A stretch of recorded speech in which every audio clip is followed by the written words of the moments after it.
Bienvenue à tous dans cette masterclass Full Physio dans laquelle je vais avoir le plaisir de vous parler d'une thérapie émergente qui s'appelle le haut débit nasal.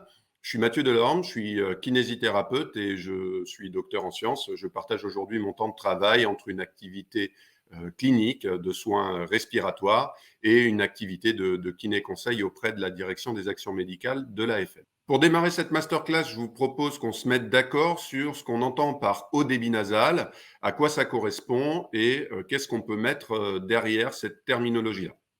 Quand on regarde la littérature, on a un certain nombre de terminologies qui sont utilisées pour évoquer le haut débit nasal. Ça passe par le nasal high flow, l'high flow thérapie, mais également l'high flow nasal oxygène, etc. Et je vais essayer de m'attacher dans cette masterclass à partager avec vous le fait que le haut débit nasal, c'est au-delà d'un simple système d'oxygénothérapie.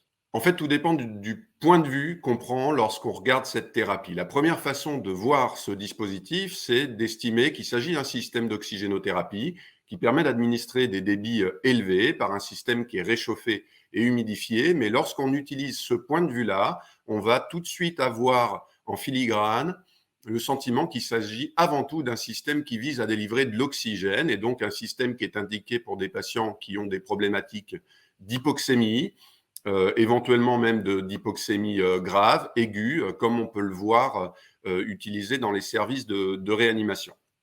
Un autre point de vue qui peut être intéressant de prendre, particulièrement en tant que rééducateur, c'est d'imaginer qu'il s'agit d'un humidificateur chauffant qui est connecté à une turbine et auquel, si nécessaire, on peut ajouter de l'oxygène. C'est mon point de vue et je vais essayer de le partager avec vous dans cette masterclass. Si on regarde sur le plan anatomique, un système de haut débit nasal, je vous ai pris ici l'exemple d'un des principaux dispositifs qui est disponible sur le marché.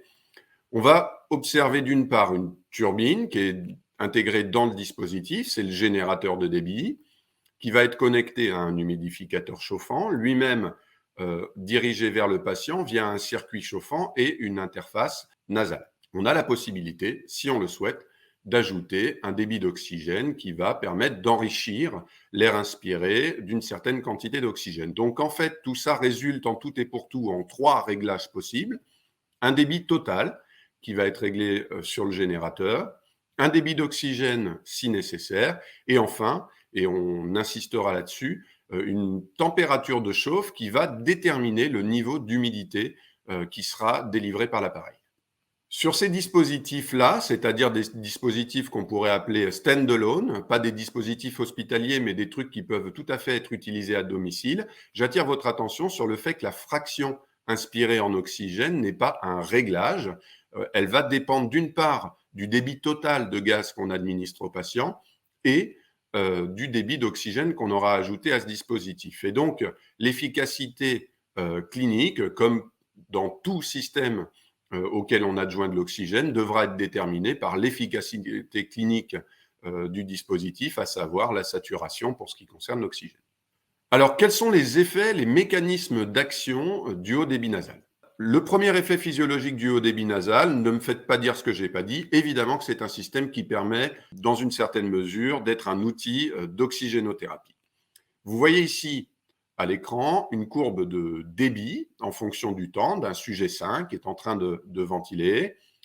Lorsqu'on est au-dessus de zéro, le sujet est en train d'inspirer. Lorsqu'on est en dessous de zéro, le sujet est en train d'expirer. Et si on administre à ce sujet-là de l'oxygénothérapie conventionnelle avec un débit, par exemple, à 4 litres minute avec des lunettes nasales, eh bien, le sujet, lorsqu'il est en train d'inspirer, va inspirer une quantité de gaz d'oxygène pur, qui est les 4 litres minute délivrés par les canules nasales, et en tout temps où son débit inspiratoire sera supérieur à ces 4 litres minute, eh bien, il va inspirer de l'air ambiant. Et donc ça va entraîner une certaine dilution de l'oxygène qu'on administre à ce patient. Dans cette étude qui a été publiée il y a longtemps, qui ne portait pas spécifiquement sur le haut débit nasal, mais ce qu'ont voulu faire ces auteurs chez des sujets sains en noir et chez des patients, ce sont les cercles blancs, ils avaient essayé de calculer la fraction en oxygène effectivement inspirée par les patients. Ils s'étaient basés pour ça sur l'équation des gaz alvéolaires et vous voyez ici que pour des patients à qui on administre 2 litres minute d'oxygénothérapie conventionnelle, on va dire, eh bien la fraction en oxygène inspiré par les patients est susceptible de varier de 23 à 34%. Donc c'est extrêmement majeur en fonction des patients et ça va essentiellement dépendre de la façon dont le patient ventile. Vous voyez ici de l'oxygène qui est administré via un système Venturi. Le système Venturi, c'est un système qui permet d'administrer le gaz inhalé à des débits élevés. Eh bien, dans cette situation-là, on a un meilleur contrôle de la fraction d'oxygène qui est effectivement délivrée avec le patient. Et c'est exactement ça qu'on veut faire avec du haut débit nasal. C'est-à-dire que l'objectif du haut débit nasal, vous voyez ici un exemple où on va administrer l'oxygène en haut débit avec 50 litres minute, et bien dans cette situation-là, si le débit de gaz insufflé est en tout temps supérieur au débit ventilatoire du malade, et bien ce qu'on insuffle, c'est effectivement ce que le patient recevra. Et donc, dans cette situation, on va être plus en mesure de contrôler la fraction d'oxygène qu'on délivre au malade. C'est le premier effet physiologique du haut débit nasal, à savoir un meilleur contrôle de la FiO2. Maintenant qu'on a parlé oxygénothérapie, parlons des autres mécanismes d'action qui sont, à mon sens, au moins aussi importants que ce premier élément. Un des éléments les plus anciennement décrits des mécanismes d'action du haut débit nasal, c'est ce qu'on appelle l'effet PEP. L'effet PEP, c'est l'effet pression expiratoire positive. En fait, on va administrer en continu un débit en direction du malade, et donc ça va augmenter la pression dans le nez, dans le pharynx. Il y a beaucoup de données physiologiques décrites sur ce système-là.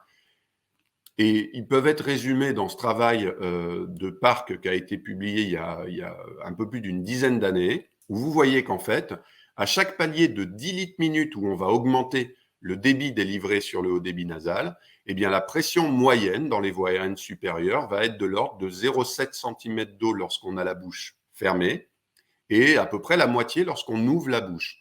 Donc autrement dit, quand on est à 40 litres minute ici, 40 litres pour 0,7 cm d'eau, 7 x 4, 28, on est à 2,8 cm d'eau en moyenne lorsqu'on est bouche fermée à 40 litres minute. Donc c'est pas majeur, mais c'est malgré tout un certain effet de pression qui peut avoir des conséquences sur la mécanique respiratoire. Alors les implications justement en termes de mécanique et les implications cliniques justement de cet effet PEP, eh bien la première, c'est que ça va donc augmenter un petit peu les résistances expiratoires, c'est ça qui génère la PEP. On a un débit qui est en permanence dirigé vers le patient, y compris durant le temps expiratoire, et cette augmentation des résistances expiratoires va permettre, par l'effet pression qu'elle génère, d'augmenter la capacité résiduelle fonctionnaire, c'est-à-dire la quantité d'air présente dans les poumons à la fin de l'expiration. Et cet effet PEP, il est connu pour améliorer la compliance pulmonaire. Quand on respire avec un volume pulmonaire un petit peu plus élevé, eh bien, on va avoir tendance à respirer, entre guillemets, plus facilement. Les poumons vont mieux se gonfler pour un effort donné. Et ça, c'est quelque chose qu'on avait montré dans cette étude. Vous voyez que quand on augmente le débit sur le haut débit nasal, eh bien, la compliance thoraco-pulmonaire augmente également. Donc voilà la deuxième implication, c'est-à-dire une augmentation de la compliance thoraco-pulmonaire qui est elle-même liée à l'effet PEP. Le troisième effet, qui est probablement un des mécanismes majeurs de l'efficacité clinique du haut débit nasal, c'est le lavage de l'espace mort anatomique. Alors l'espace mort anatomique, pour rappel, c'est le volume présent dans les voies aériennes, du nez jusqu'à l'alvéole, qui ne participe pas aux échanges gazeux. Et le lavage de l'espace mort anatomique dont on va parler pour le haut débit nasal concerne essentiellement ce qui se passe dans la sphère ORL, c'est-à-dire le nez et le pharynx. Lorsqu'on expire contre un système de haut débit nasal, on a un débit continu de gaz qui va finalement, pendant l'expiration, laver la cavité nasale de ce gaz que l'on vient d'expirer. Et cet effet, il est dépendant du débit qu'on administre. Plus on va souffler, et bien plus le lavage de cet espace mort va avoir lieu. Ce qui fait qu'en fin d'expiration, et c'est ce que vous voyez sur la partie droite de l'écran, eh bien on va avoir dans les voies aériennes supérieures, non pas du gaz expiré, riche en CO2, mais du gaz frais, qui sera riche du gaz qu'on a décidé d'administrer par le haut débit nasal. Et donc dans cette situation-là, on va diminuer la quantité de gaz carbonique qui sera réinhalé à l'inspiration suivante, c'est ce qu'on appelle le rebreathing. On va avoir une diminution du rebreathing de gaz carbonique et ça va permettre, dans une certaine mesure, de contribuer à la diminution de la capnie et également de la diminution du travail respiratoire sur laquelle on va revenir. Et ça permet également d'augmenter la quantité de gaz frais délivré. Et si on utilise le haut débit nasal à des fins d'oxygénothérapie, eh bien, ça va permettre d'augmenter le bolus d'oxygène délivré. Donc, il y a un double effet, à la fois sur la capnie et sur l'oxygène, bénéfique de ce lavage de l'espace mort anatomique. Les implications cliniques de ce lavage de l'espace mort anatomique, c'est quelque chose sur lequel j'avais beaucoup travaillé lorsque j'étais en master de physiologie respiratoire. J'avais eu la chance de partir à Québec faire de la recherche sur cette thématique. Et ça va impacter en fait le pattern respiratoire. Les sujets vont respirer différemment. Vous avez ici les résultats d'une étude qu'on avait faite sur des sujets sains où on avait augmenté progressivement le haut débit nasal. La partie que vous voyez en bas, les box plots, correspondent à la ventilation minute des sujets. Et vous voyez que pour les débits les plus élevés, 40 et 60 litres minute, on a une diminution qui est significative de la ventilation des patients. Pour autant, la capnie reste stable, c'est-à-dire que les patients ont un taux de gaz carbonique qui ne bouge pas, alors qu'ils diminuent leur ventilation. Si le taux de gaz carbonique ne bouge pas, ça veut dire que la ventilation est constante. Et donc ça, ici, c'est la démonstration que cette diminution de la ventilation se fait au détriment de la ventilation de l'espace mort. On a effectivement une diminution de la ventilation de l'espace mort avec le haut débit nasal. Et cette diminution de l'espace mort, eh bien, elle va avoir un impact sur l'effort respiratoire.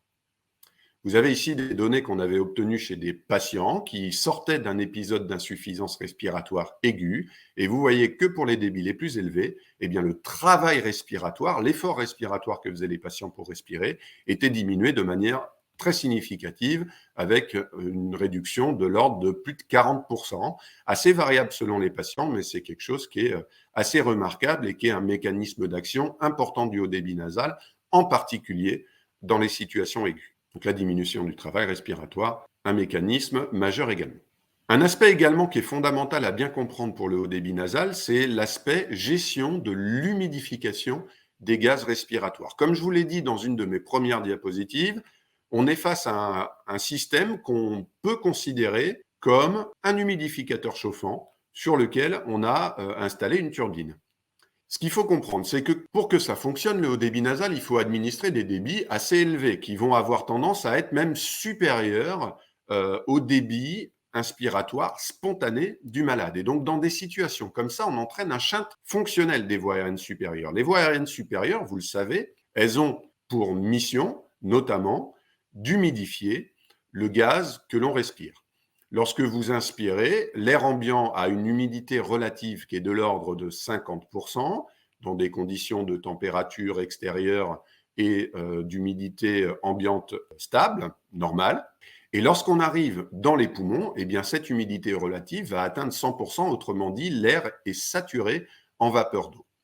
Aujourd'hui, il n'y a pas vraiment de recommandations cliniques très précises sur les niveaux d'humidité recommandés pour les interfaces non invasives, qu'il s'agisse de la ventilation non invasive ou du haut débit nasal. Toujours est-il que lorsqu'on est avec le haut débit nasal, on administre du gaz de manière assez forte dans les voies aériennes supérieures et celles-ci ne vont pas avoir suffisamment la capacité de bien humidifier le gaz inspiré. Et donc, dans ces situations-là, ce que recommandent les fabricants aujourd'hui, c'est d'utiliser des niveaux d'hygrométrie qui soient à peu près similaires à ce qu'on fait en ventilation invasive, c'est-à-dire lorsque les voies aériennes supérieures sont vraiment shuntées par une sonde d'intubation ou par une canule de trachéotomie. On avait fait des mesures sur les différents niveaux d'humidité délivrés par différents appareils de haut débit nasal. Et ce que vous voyez ici, c'est quelque chose qui avait déjà été démontré pour la ventilation invasive et non invasive, c'est que la température extérieure ambiante va avoir un impact important sur les capacités des dispositifs de haut débit nasal en termes d'humidification des gaz respiratoires. Lorsqu'il fait chaud, les appareils vont moins bien fonctionner. Il faut être vigilant vis-à-vis de ça parce que la température ambiante, alors c'est assez rare d'utiliser le haut débit dans des circonstances où il fait 30 degrés dehors. Néanmoins, vous êtes dans une chambre d'hôpital ou alors chez un patient et vous avez le soleil qui tape sur l'humidificateur chauffant, eh bien, il faut avoir en tête que ça peut diminuer de manière assez importante ses performances en termes d'humidification. Ça, c'est un premier facteur qui influe indéniablement sur les capacités d'humidification de ces systèmes. Le deuxième, eh bien, c'est la façon dont on a demandé à l'humidificateur de se comporter. Ça paraît assez évident, mais sur la plupart des dispositifs, on va dire les plus fréquents, vous avez, vous le savez, la possibilité de régler des modes, ce qu'on va appeler des modes invasifs, où en fait l'humidificateur va cibler une température de chauffe à 37 degrés, et des modes non invasifs où la température de chauffe ciblée va être relativement plus basse. Eh bien ça va impacter l'hygrométrie effectivement délivrée par l'appareil, et vous voyez que dans les modes VNI, sur ces dispositifs-là, on arrive à des niveaux d'humidité qui, en fonction des conditions de température extérieure, peuvent atteindre entre 20 et 25 mg d'eau par litre. Alors vous me diriez, d'accord, ok, 20-25 mg d'eau par litre, bon, qu'est-ce que je fais de cette information? Eh bien, la première chose qu'on peut regarder, c'est l'impact que ça peut avoir sur la tolérance clinique de différents niveaux d'humidification. On avait testé ça chez des sujets sains, avec 20 mg d'eau par litre, 30 mg d'eau par litre et 40 mg d'eau par litre. Eh bien, vous voyez ici que pour une période d'exposition de 10 minutes avec un débit de haut débit nasal à 40 litres minute, la tolérance clinique lorsqu'on est à seulement 20 mg d'eau par litre d'humidité délivrée par l'appareil, est extrêmement basse.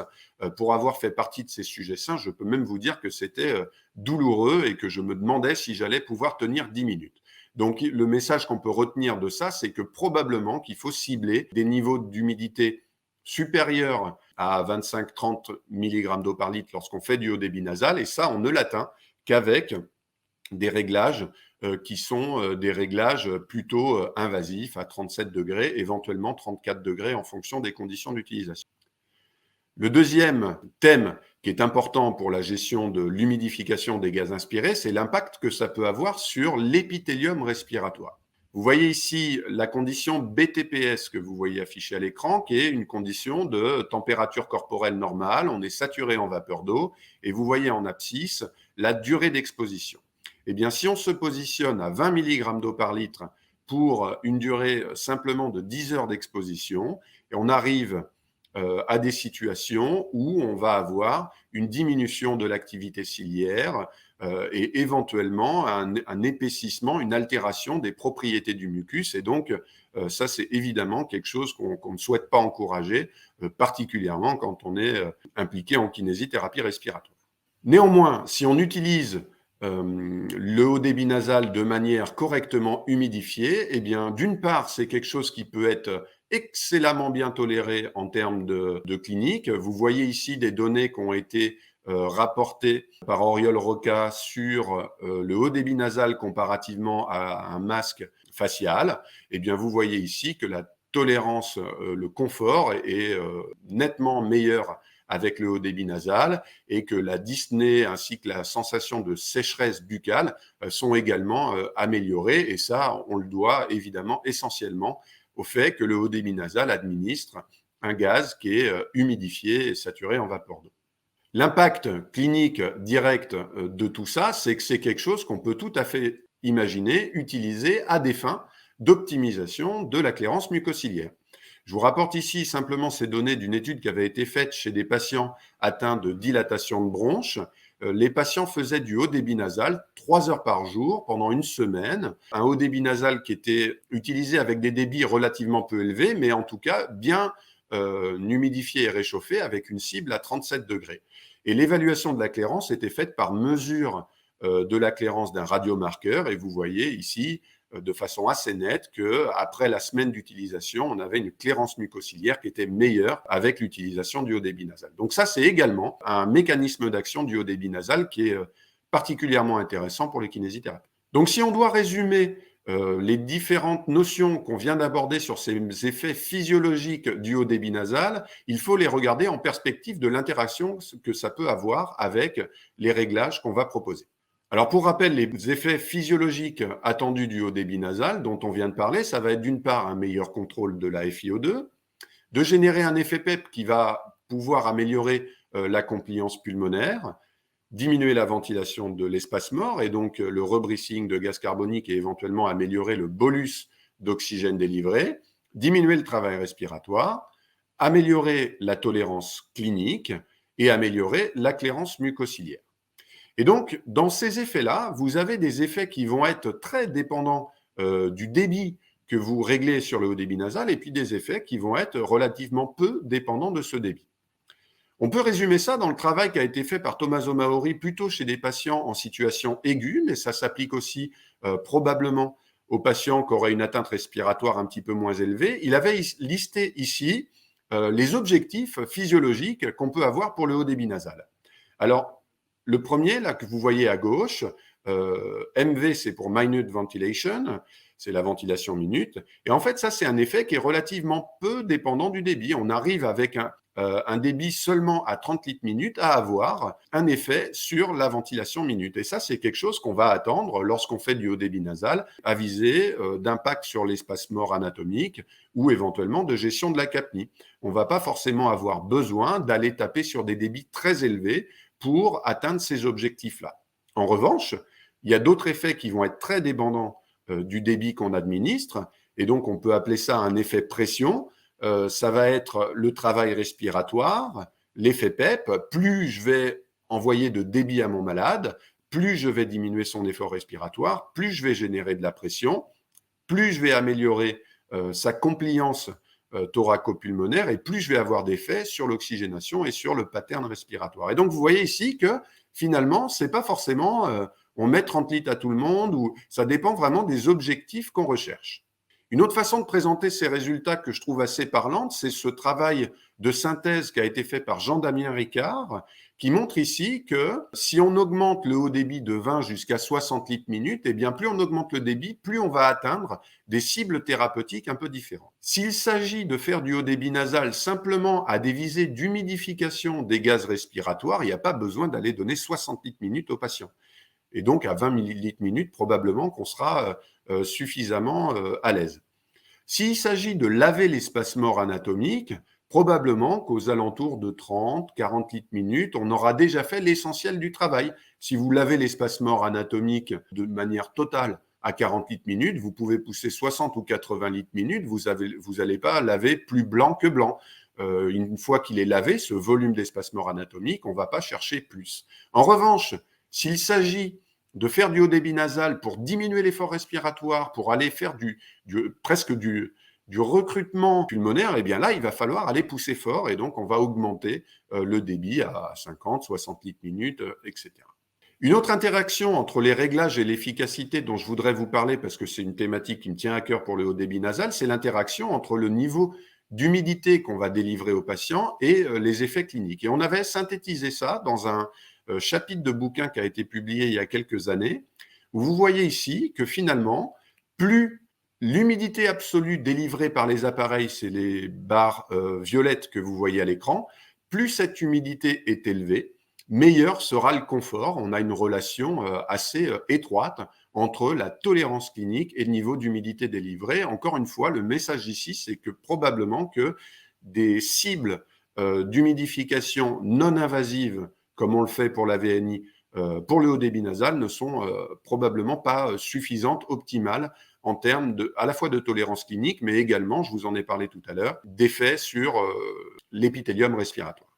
Donc pour conclure cette masterclass, les take-home messages qu'on peut retenir de cette présentation, premièrement, c'est que j'ai pas détaillé de manière extrêmement large les différentes études, indications qui ont été faites pour le haut débit nasal. Vous l'aurez compris, on ciblait aujourd'hui les mécanismes d'action de cette thérapie, mais sachez que c'est aujourd'hui une thérapie qui est devenue clairement un traitement de première intention dans l'insuffisance respiratoire aiguë hypoxémique, particulièrement en réanimation, et également bien validée dans les suites d'extubation, dans le périopératoire, etc. C'est une thérapie qui, si elle est correctement humidifiée, peut être très confortable, mais il faut garder en tête que le fait d'administrer des débits élevés aux patients ne permet pas un conditionnement des gaz qui soit optimal. Et donc, on a absolument besoin d'un humidificateur chauffant pour que cette thérapie soit efficace et bien tolérée, et avec toutes les implications que ça peut avoir. C'est-à-dire qu'aujourd'hui, on ne peut pas faire du haut débit nasal en ambulatoire, à la marche, pour transporter un patient, parce qu'on va avoir besoin d'un humidificateur chauffant et donc d'une connexion électrique. Et enfin, le dernier message qui, je l'espère, sera entre guillemets le plus entendu de cette masterclass, c'est que le haut débit nasal, eh bien, ce n'est pas qu'un dispositif d'oxygénothérapie aiguë. Vous l'avez vu, il y a tout un tas d'autres mécanismes d'action qui peuvent faire que le haut débit nasal, même sans oxygène, peut avoir une indication clinique. Et ça, ce sont des choses qui aujourd'hui sont à l'étude dans d'autres indications, que ce soit les insuffisances respiratoires aiguës, mais en particulier chroniques. On commence à voir du haut débit nasal à domicile dans les situations d'hypercapnie où le haut débit nasal est comparé à l'efficacité de la ventilation non invasive. Il y a tout un tas d'études en ce sens en ce moment qui permettront de clarifier les indications du haut débit nasal dans cette situation. Et pour nous, en tant que kinésithérapeute, particulièrement avec une appétence respiratoire, eh bien probablement que le haut débit nasal peut avoir sa place dans la gestion de l'encombrement bronchique et à des fins d'optimisation de la clairance mucociliaire. Voilà, je vous remercie pour cette attention. J'espère qu'on aura ensemble réussi à clarifier les mécanismes d'action de cette thérapie qui est émergente et que vous allez voir de plus en plus au chevet de vos patients. Je vous remercie pour votre attention et je vous dis à bientôt.